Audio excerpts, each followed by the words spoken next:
Hi guys, I'm Andrew from 510 Books here in my warehouse for my local sale, where I do my local sale in Southern California.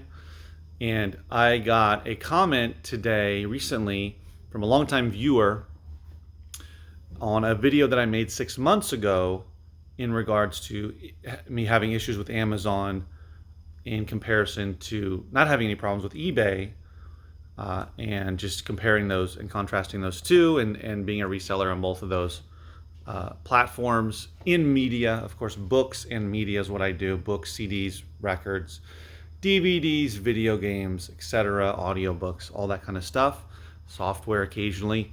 And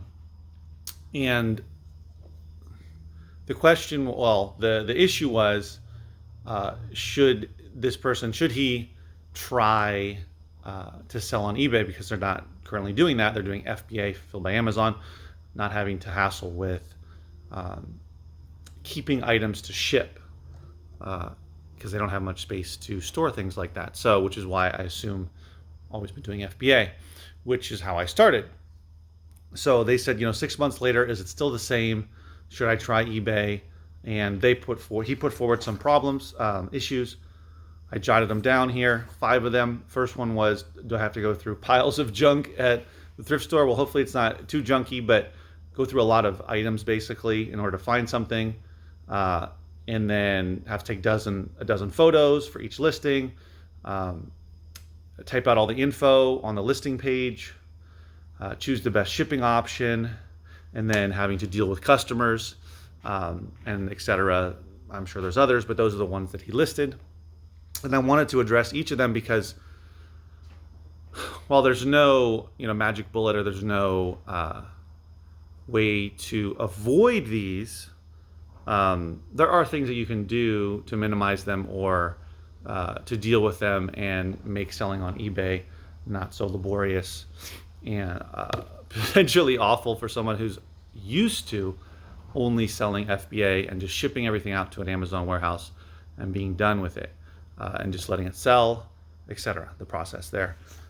So this is how I would deal with these issues. First of all, though, before I jump into that, I think it's a great idea to do eBay, and I want to preface it with a few of the reasons anyway, why I started eBay back in 2017. Of course, it's 2021. It's Friday, May 21st. So, yes, it's been 4 years. That's crazy. Can't believe I've been selling on eBay for 4 years. And the big reason, a few of the big reasons that I did it was, probably the biggest was to sell things, to make money off of things that I couldn't sell on Amazon, either individual items or groups of items. So lots were a big thing. I wanted to sell book lots, all kinds of things, CD lots, all different types of media lots. And I couldn't do that on Amazon. It's too much of a hassle to even try. So that was one thing. Another thing was things that I was gated for, specifically DVDs. When I started to sell locally, actually, this was before I got this warehouse space, but when I started, as I got gaylords of mixed media, I came across a lot of items that I couldn't sell on Amazon, especially DVDs, Blu-rays, all types of movies. And so I decided to try eBay. Whoops. I have to knock something over, so that I could sell those items where I was gated. I still am gated on movies, or DVDs, Blu-rays, etc. on Amazon, but I have sold and continue to sell a lot on eBay. So those are the big reasons for me. So I think it's a great idea to go to eBay. You don't have to just, I don't suggest just dropping FBA or anything crazy like that. Just start dipping your toe. And so these are some ideas. So number one, do I have to go to thrift stores and go through piles of junk? Well, you do, just like Amazon, have to go through and find the good stuff, right? But one way to not get overwhelmed is to just do one product. So I know this particular viewer, as far as I know, only does books, unless he's gotten into other things. But I started with just books. And of course, I branched out to many other things. But I recommend sticking to one type of product. So if it's books, for eBay, a great type of book are vintage, not antique, but vintage books. Books that are at least over 50, 60, 70 years old. I would say books that go back to at least like the 70s and older. The further back, the better. If you can go back, 80, 100 years, potentially can be worth some money. So older books. You want to look for first editions. You want to look for signed books, just unique books. Now, I'm not going to dive too much into that because there's all kinds of different, things that I could talk about in regards to just older books or a particular type of media. But whatever it is, so it could be, if it's books, I recommend on eBay doing that, right? Older books. Now, for me, the big one that I started with was DVDs, and I've gotten way better now when I see a bunch of DVDs. Like for instance, there's a bunch of a bunch of DVDs over here piled up, and I've got this one last Gaylord I'm going through, which tons of DVDs. But now I've gotten to the point to where I can look at DVDs and know what potentially could do really well on eBay. It doesn't mean that all the DVDs that I come across, the 1,000 or so that are in a Gaylord, that every single one I know which one is going to be worth big money on, or good money on eBay, or be worth selling on eBay individually. But I have a much better idea after having done eBay for 4 years now. So I have a pretty good eye for that stuff. It's the same thing with books. So number one, focus on one product, whatever it is. It could be CDs, it could be vintage books, it could be DVDs, it could be video games, whatever it is. Just, stick to your FBA routine. Go to your books, go to whatever you do, whatever you resell, stick to that. But while you're there, you look at the older books, for example. And over a short period of time, even just a couple of months, even a month, if you're going consistently out to thrift stores and estate sales and all that good stuff, you're going to get better and better. Even after a month or 2 or 3 months, you'll get to the point to where you can really spot items. And using the eBay app it's a really great app. It's free, of course. You have your account set up and you're always logged in, and you can look at what is sold, what's currently available. Always look at what's sold, right? Look up something, whatever book it is, and then go to the solds, hit sold. It'll show you everything that's sold, and you can see if it's something that's selling. Sometimes there's only 1 or 2 copies or no copies, and that's a good thing. And then even it hasn't sold because there's no copies up there, and you can look to abebooks.com is a good one to get an idea if it's something that is rare and or worth money. So anyway, those are some ideas if it's books, right? Older books. But for DVDs, it's the same thing, right? Focus on DVDs. You're not gonna you're not gonna make money off of this one, off of Barnyard, off of Lion King, unless it's sealed and new. This is a TV box set Rome. There's not much money in that. Here's a Wii one. I don't know if this one's good. Cookies Counting Carnival. But anyway, so here's a Blu-ray. Nope, Sherlock Holmes. It's too popular. But like this one's sealed. But I wouldn't resell it if I was in a thrift store on eBay. It's too popular. So anyway, as you start to learn, focusing on one product, you get better and better.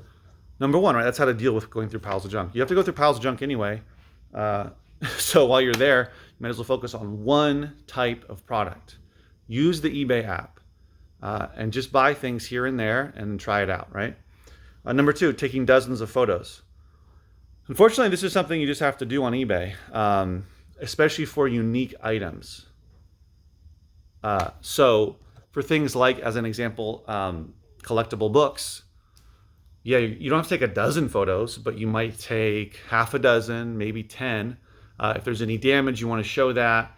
If it's a first edition, you want to show that. All the good stuff, right? If it's a DVD, there's usually 3 photos, front and back cover and inside, unless there's multiple discs or if it's a box set or something.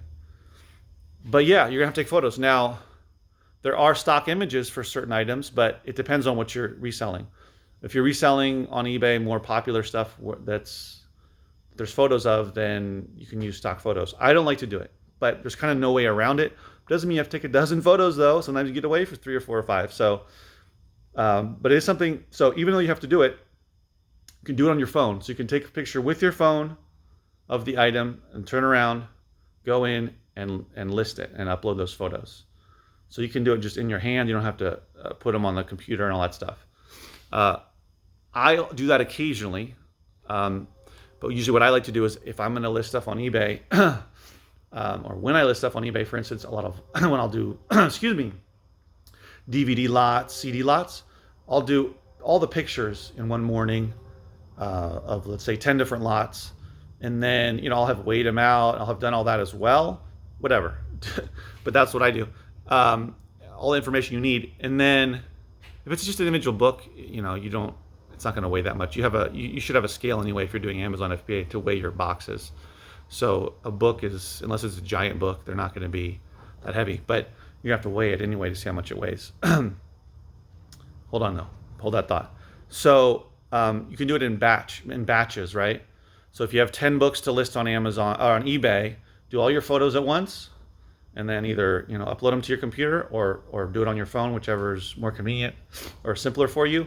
I mean, you can even be out there in the thrift store and find a book you like, take quick photos of it, which seems weird to me. I wouldn't do that, but you could, and then just list it right away. But it's possible to do that, and it's possible to do it in batches, so it doesn't feel like you can do all the photos at once if it's something you don't like to do, and you just get it over with. Number 3 was typing out info. Do I have to type out a bunch of information? So yes, you do, and no, you don't. Depends on what you're listing and how much information is required. But the easy way to do this, or a way to make this easier and quicker, is to create a template. So you could have a template, you can name the template and save it in eBay and call it collectible vintage books, something like that.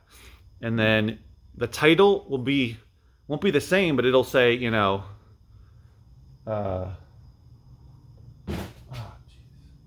it'll say, Lightest Africa hardcover book. You could do vintage as well. You could say hardcover vintage book by F. Spencer Chapman. And then I put the date. And then there's anything cool about it, first edition, signed, whatever. Publisher, other keywords that are important, you can put it in there. But basically, it's the same thing is going to be in the template, right? It's going to be the title, the author, the year, maybe the publisher, maybe with dust jacket, that type of thing. But the basics are there. You just have to plug in the new information. The same goes for photos. Delete the old ones, or it might not have photos, but upload the new photos. And then it's the description is the same thing, right? Like you can have a template, have all the information you need there for all of them. Everyone's different, right? I don't put that much information, but I'll have it be the same. And all I'll do is just plug in, I'll change the title of the book and the author and any other specifics, but basically everything else is the same. The price, of course, is going to be different. The shipping is the same, except for, it depends on if you're doing free shipping or not, but hold on to that thought. So you can have all that stuff. Initially, you have to set it up. So yeah, it takes time to set it up and get comfortable with it. But once you're comfortable with it, if you have 10 books to list and you've got out the photos already, you can do it pretty quick because you already have the template. You don't have to create a whole new listing every time. And you get used to it. You do it over and over again, and it becomes really, it's quicker. It goes by much quicker. Number 4, choosing your best shipping option. Well, he said, I have to choose a best shipping option. Well, when it comes to books, in this example, or other media, you can use media mail, which is, simple. Just charge media mail. It's inexpensive. Pay for media mail. So another thing is media mail. Anyway, what I wrote is media mail almost always for media. Sometimes if it's a really valuable item, maybe you'll offer priority mail, which is more expensive, but it'll get there safer and faster. The post office takes better care of it than they do of media mail.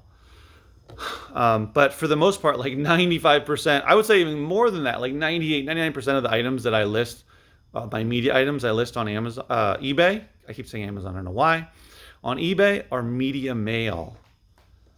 So just set media mail and then make the decision whether you are going to offer free shipping or not. People do it both ways. I do free shipping, and just take that into consideration when I'm pricing it. If most of the items are going for, let's just say $100, a particular book's going for $100, or any item, $100 plus shipping, just figure it out with the math, right? Just whether you're going to add the shipping into the price to match everybody else, right? So if everyone's $9.99 or $99.99 plus $4 shipping, well, you could charge $104, right? Whatever, do the math. It's just make that decision. I haven't done it without free shipping, so I can't give advice about whether it's better to do it that way. But I sell a lot on. I mean, I sell a good amount, good percentage of stuff I have up there on eBay. It's gone well, so I'm doing free shipping. But some people don't want to do that, so it's up to you. But that's a decision you have to make. And the last one was dealing with customers. So, do you have to deal with customers on eBay unlike FBA with Amazon? Yes, the responsibility falls to you because they're your customers, not Amazon's customers with FBA, which is a good thing in my opinion, because you can build your own business essentially through eBay, have your own customers, and have them follow your store and be repeat customers, right? But anyway, so that's another conversation. But what I will say is, yes, you do have to deal with customers. However, what I wrote is a low percentage of the time that you will have to deal with them. What I put is less than 5% of the customers you have to deal with, probably much lower. I was, if I sell 100 items off an eBay in a month, maybe I'll get a couple of customers that email me or message me through eBay saying, oh, I haven't got my item yet, whatever, right? Or I got it and this disc is not playing, or blah, blah, blah. Any issues like that, it hardly happens. And when it does happen, like 90% of the time, it's not an issue with the product, it's an issue with the post office being late delivering something. So yeah, you don't have too many issues. Now, the more you sell, the more that you'll be contacted by customers. But if you're not going to sell a ton, if you're only going to build a store with let's say in 6 months, a couple, like 100 items, 150 items, whatever, and you're selling a few dozen a month, you're hardly ever going to hear from customers. As long as you ship on time, take photos that represent the product, and you're honest about all that, then it's pretty, or you're not going to have to deal with too many customer complaints. And people through eBay also, in general, are much more understanding, and you can communicate with them back and forth, unlike Amazon, which is much more difficult to do that. There's just less hassles with eBay than there are with Amazon in general. Also, of course, the fees are lower. Other things, right? In general, the fees are lower. So, but of course, then the responsibility is on you to take pictures, to store the item in your house or wherever, and then ship it yourself. So, of course, another thing is you have to not only deal with shipping in terms of setting it up in your listing, but you have to have envelopes to ship with. So it's just an added thing. Like with Merchant Fulfilled on Amazon. It's not that big a deal. You can buy them. I buy them off of eBay. I buy a couple different sizes. It just depends on what you're selling. If you're selling just books, you can buy a bigger size. I do a 14 by 10 inch envelope from eBay. Anyway, so that's just talking about some of the issues you were having. Hopefully this helps the person who I'm blanking on his name. Sorry about that. It helps you out a little bit, and anybody else that's thinking about trying eBay, or even really giving it a big time go, or just out dipping your toe in it, whatever it is. It's totally worth it. I did it 4 years plus years ago, and it's been great. It's become my main source of online income because of getting into the local business and having so much different types of media that I have grown it now to where I have over 1,200 items listed on eBay, and I'm selling multiple items a day. And it's going well. So Amazon, I'm bringing it back. FBA, slowly. Actually, my Merchant Fulfilled I listed a lot more in Merchant Fulfilled, and my FBA, I just sent a shipment today and one like a week or so ago. So 2 weeks. So I'm building that FBA business back up. But anyway, so I recommend doing both. If you're on eBay, try out Amazon. If you're on Amazon, try out eBay. Give it a shot. You never know. There's always a learning curve. Give it 3 solid months of looking for stuff.